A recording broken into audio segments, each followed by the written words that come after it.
नमस्कार, मैं समरभूमि रोहित शर्मा। आज तड़के 3 बड़े माओवादी नेता की हत्या कर दी गई। बार बार शांति वार्ता की बात करने वाले माओवादी आखिर कब तक शांति वार्ता के आस से बैठे रहेंगे, ये तो हम नहीं जानते। लेकिन सरकार शांति वार्ता के लिए बिल्कुल तैयार नहीं है। और एक बार फिर माओवादियों के 3 बड़े नेता, जिसमें एक सीसीएम भी है, की हत्या करके ये साबित कर दिया है कि सरकार शांति वार्ता में यकीन नहीं करती, वह सिर्फ और सिर्फ हत्या में यकीन करती है। आइए देखते हैं सिलसिलेवार क्या हुआ है आज तड़के।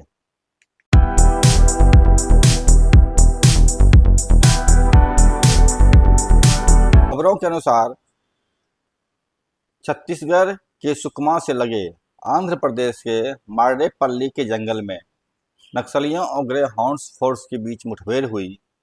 एंटी नक्सल ऑपरेशन में जवानों ने बड़े नक्सली नेताओं की हत्या किया है। दावा किया जा रहा है कि नक्सली कमांडर गजराला रवि उर्फ उदय और गरियाबंद में मारे गए खूंखार नक्सली चलपति की पत्नी VRL चैतन्य उर्फ अरुणा को मार गिराया है। एक साथ 3 बड़े माओवादी नेताओं की हत्या इतना आसान नहीं होता। साफ लग रहा है इस घटना से कि इनको कहीं से उठाया गया है और इस जंगल में लाकर के हत्या किया गया है, यानी फर्जी मुठभेड़। खबर के अनुसार यह भी है कि चैतन्या, जो चलपति की पत्नी थी, उनकी वो बुरी तरह बीमार थे। और तो स्वाभाविक तौर पर जो व्यक्ति बीमार होंगे, वो भी गंभीर बीमार होंगे, वे कभी भी अपने प्लाटून के साथ, अपने सैन्य दस्तों के साथ चल नहीं पाएंगे। निश्चित तौर पर लगता है कि इनको किसी शेल्टर से उठाया गया और जंगल में ला करके हत्या कर दिया गया। फर्जी मुठभेड़ की कहानी गढ़ दी गई, ग्रेहाउंड्स का नाम दे दिया गया। मूल बात यही है कि हत्या हुई है माओवादियों के 3 नेताओं की। ज्ञात हो कि गजराला रवि, जो माओवादियों के सेंट्रल कमेटी के सदस्य हैं, जब आंध्र प्रदेश की सरकार के साथ, राजशेखर रेड्डी के साथ शांति वार्ता पर बात हो रही थी 2004 ईस्वी में, जब कि CPI माओवादी का स्थापना ही हुआ था, और उसमें वार्ताकार में ये थे। माओवादियों की तरफ से जो वार्ता चल रही थी राजशेखर रेड्डी के साथ 2004 में, उस वार्ता में गजराला रवि शामिल थे, यही उनको लीड कर रहे थे।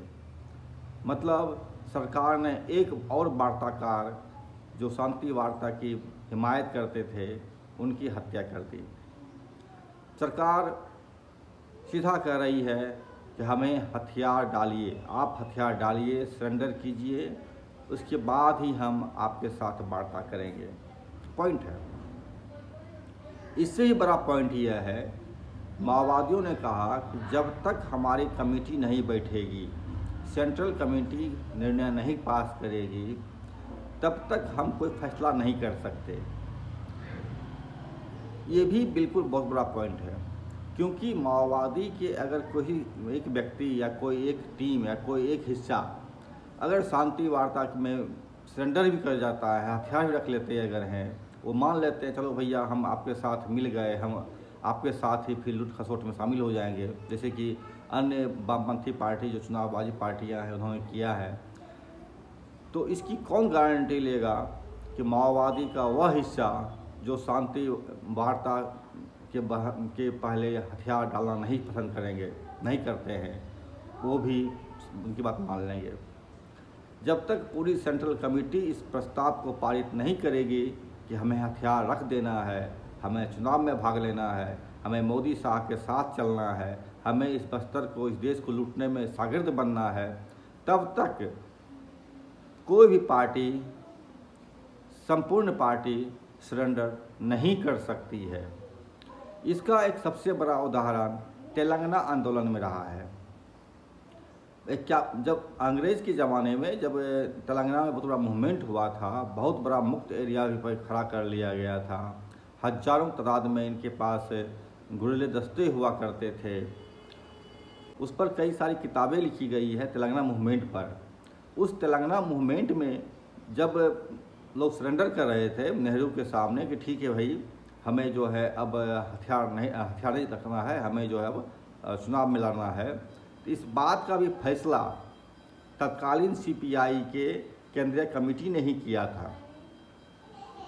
और इसके बाद भी आंध्र प्रदेश की जो सीपीआई की यूनिट थी वह हिस्सा इसके खिलाफ था। ये सही बात है कि सीपीआई ने, तत्कालिक नेतृत्व ने सरेंडर किया, हथियार रख दिया, चुनाव में भाग लेने लगे, लेकिन आंध्र प्रदेश का हिस्सा जो है वह तब भी विरोध में खड़ा था इसके। ठीक है, सेंट्रल कमेटी ने तय किया तो उन्होंने भी हथियार रख दिया, लेकिन यह तय भी सेंट्रल कमेटी ही करता है। जो लोग नहीं जानते हैं कम्युनिस्ट पार्टी के ढांचा को, संरचना को, उनको ये समस्या हो सकती है। भाजपा में जिस तरह से नरेंद्र मोदी का एक झंडा चलता है कि मैंने जो बोल दिया वो पत्थर की लकीर हो गई, वह कानून बन गया, मुखेर कानून जिसको बोला जाता है, वह वहाँ नहीं चलता है। माओवादियों को यह तय करना के लिए भी हथियार रखना है या नहीं रखना है, इसके लिए भी उसकी कमेटी बैठेगी, सेंट्रल कमेटी बैठेगी। और मोदी सरकार ने यह सुनिश्चित कर दिया है कि कमेटी बैठने ही नहीं देंगे।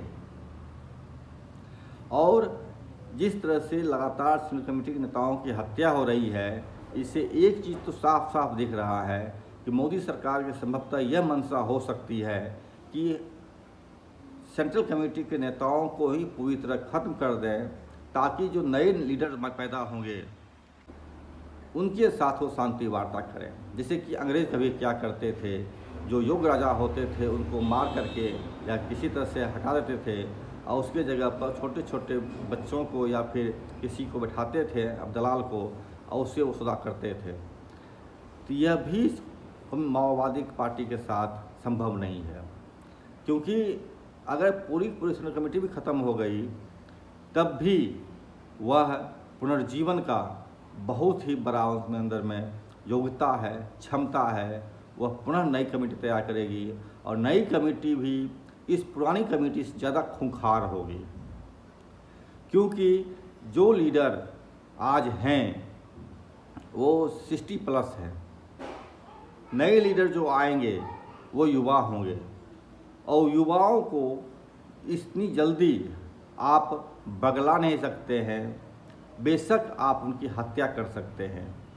सरकार अगर इस संभावना में है कि हम पूरी पुराने जितने भी लीडरान हैं उसको ख़त्म करके नए लीडर आएगा उससे सद्वार्ता करेंगे, तो इसमें संभव इसलिए भी और नहीं है कि पुराने लीडर से नए लीडर जो हैं होंगे वह ज़्यादा प्रभावित हैं, उनको अपने गुरु के समान, अपने पिता के समान मानते हैं। और आप समझ सकते हैं अगर आप किसी के पिता की हत्या करते हैं तो उनके बच्चे से आप समझौता नहीं कर सकते हैं।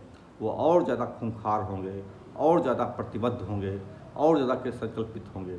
संभव यह भी है कि वो नए तरीके का ईजाद करें और नए तरीके के से युद्ध का घोषणा कर दें। भारत सरकार जो अमित शाह और मोदी के डंडे से चलता है, इसके लिए ना कोई संविधान है, ना कोई कानून है, ना ही किसी तरह का किसी चीज़ को ये मानते हैं, लोकतांत्रिक मानवाधिकार की बात को मानते हैं। तो निश्चित तौर पर यह सरकार खुद अपने ही पैर में कुल्हाड़ी मार रही है। वह अपने माओवादियों के नेताओं को ख़त्म करने के नाम पर इसको इस तरह से युद्ध में तब्दील कर रही है। ये गृहयुद्ध हो जाएगा और गृहयुद्ध जो है, जो वास्तव में युद्ध चल रहा है, घोषणा बेशक नहीं किया गया है सरकार की तरफ से, मोदी सरकार की तरफ से, यह गृहयुद्ध है। जैसा कि मांग आपको तेलंगाना के कुछ लोगों ने किया था, बुद्धिजीवी तबकों ने, युद्ध की घोषणा कीजिए, गृहयुद्ध की घोषणा कीजिए। घोषणा नहीं करेंगे ये, वह यही चाह रहे हैं कि पुराने लीडर को ख़त्म कर दें ताकि नए लीडर अगर आएँ तो उनके साथ शांति वार्ता कर सकें। एक बार और हुआ था, जबकि पुराने समय में जब चारों मीनार की हत्या हुई थी, इसके बाद बिहार में CPI-ML लिबरेशन था। लिबरेशन के पुराने तेज तर्रार कॉमरेड जो थे वो जौहर थे। जौहर की हत्या के बाद विनोद मिश्र आए और विनोद मिश्र ने सरकार के साथ कंप्रोमाइज़ कर लिया और ये सरकार उसके साथ आज सरकार बनाने के लिए दौड़ रहे हैं, घूम रहे हैं और वे तमाम काम कर रहे हैं जो कि चुनावी राजनीति में लोग करते हैं। लेकिन अब 50 साल बीतने के बाद चारू मजूमदार का जो वो सिद्धांत था, सत्ता कायम करो, सत्ता बंदूक के नाल से निकलता है, ये माओ त्से के उद्धरण को लेकर के जिस तरह से उन्होंने भारत में एक नई चिंगारी पैदा की, तेलंगाना के उस आंदोलन से और माले के लिबरेशन के उस जो पथभ्रष्टन हुआ था उनका, उससे काफ़ी अलग आज परिस्थिति है।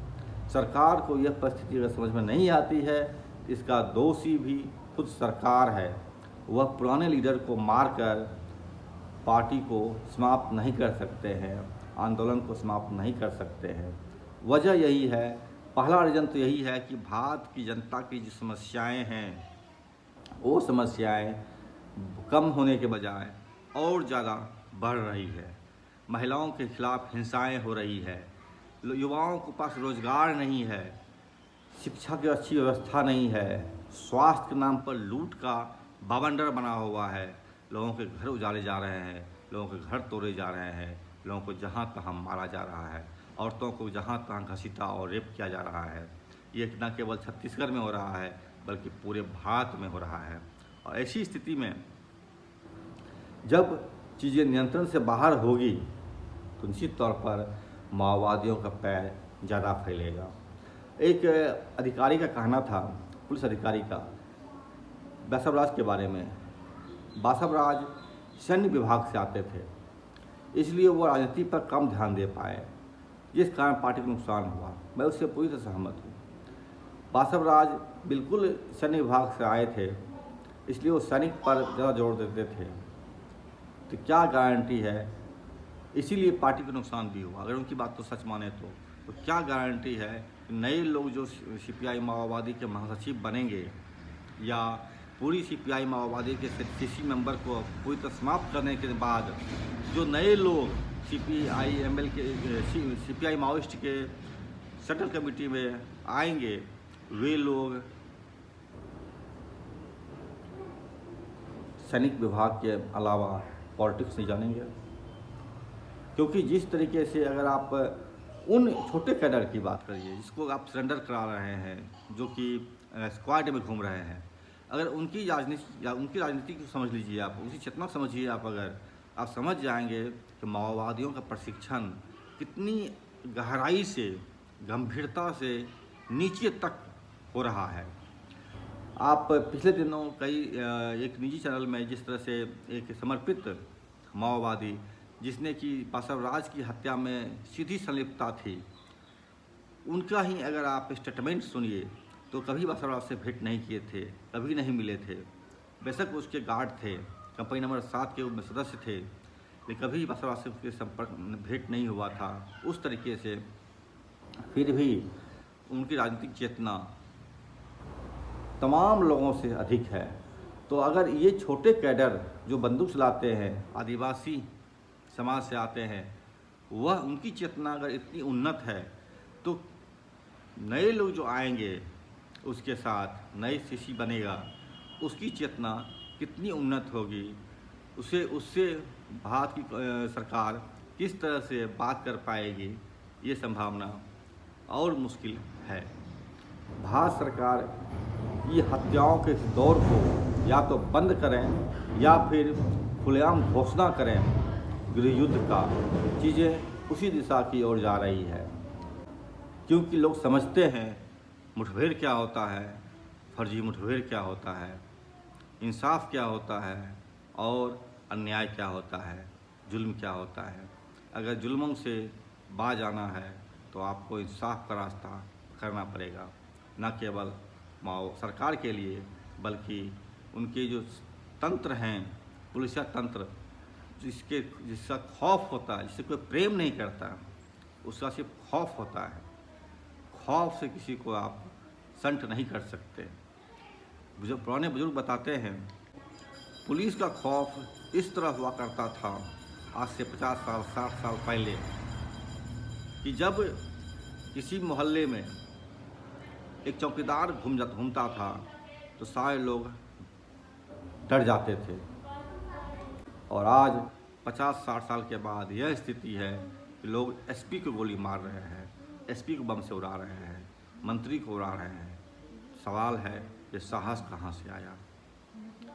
वक्त बीतता है, वक्त बदलता है, इतिहास कभी नहीं मिटता, खून के धब्बे सदैव रहते हैं उनके अपनों के सीने में, वो कभी प्रस्फुटित हो सकता है। इसीलिए मैं सरकार से भी बार बार कहना चाहूँगा कि माओवादियों के नए सदस्यों को आने से बेहतर आप पुराने सदस्यों से बात कर लीजिए। पुराने सदस्य ज़्यादा लिबरल मिलेंगे आपको नए सदस्य की तुलना में। अगर नई माओवादी के नए सदस्य से अगर आप बात करने का आप उम्मीद कर रहे हैं तो यकीन मानिए उनके सीने में अपने पिता समान नेताओं का, जिनका वो इज्जत करते थे, उनके खून के धब्बे होंगे। तब वो आपसे वार्ता करेंगे अगर, तो कैसे करेंगे यह मैं नहीं जानता। निश्चित तौर पर वो ज़्यादा ही खतरनाक होंगे, ज़्यादा जीवट होंगे, ज़्यादा ही जुझारू और ख़तरनाक होंगे इस सरकार के लिए। नमस्कार, मैं समरभूमि से रोहित शर्मा। चैनल देखिए, लाइक कीजिए, सब्सक्राइब कीजिए, शेयर कीजिए, हमसे जुड़े रहिए।